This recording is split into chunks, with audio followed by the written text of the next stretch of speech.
सम्पूर्ण साथीहरूलाई स्वागत छ।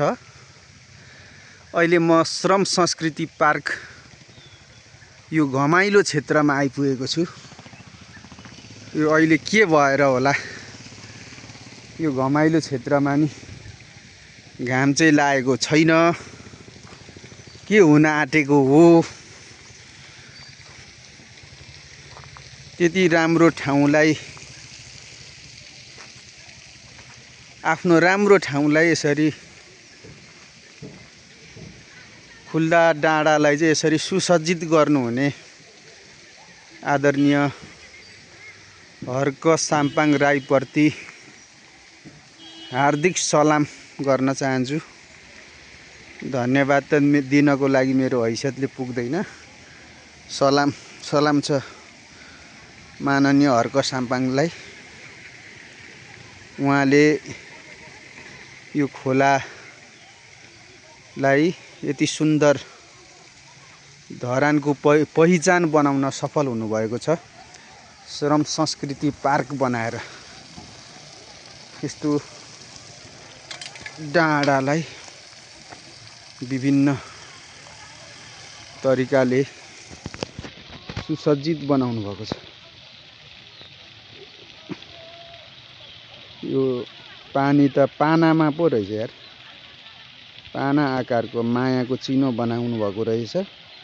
म यहाँ माथिबाट हेरेर मात्रै थाहा पाएको, त्यो पनि अस्ति नै आउँदा त थाहा पाएको थिइनँ। अहिले यहाँ माथि डाँडाबाट हेर्दाखेरि चाहिँ पाना आकारको रहेछ भन्ने कुरो मैले बुझेँ। यो चाहिँ धरानको श्रम संस्कृति पार्क है।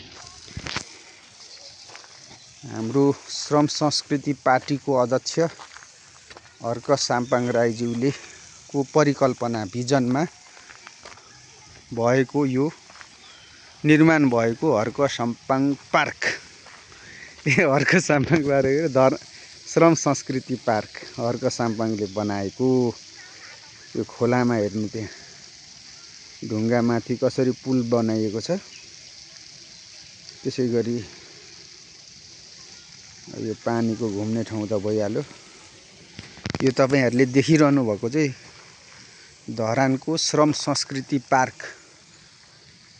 यो जलाधार क्षेत्र भन्दो पनि रहेछ यसलाई चाहिँ। पानीको मुहान भएकोले यसलाई जलाधार क्षेत्र भनिएको हो।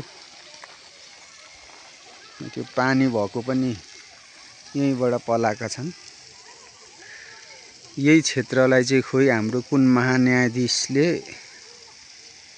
प्लटिङ गरेर बेच्ने कि व्यक्तिको नाममा दिएको रे भन्ने कता कता समाचारमा सुन्दैछु।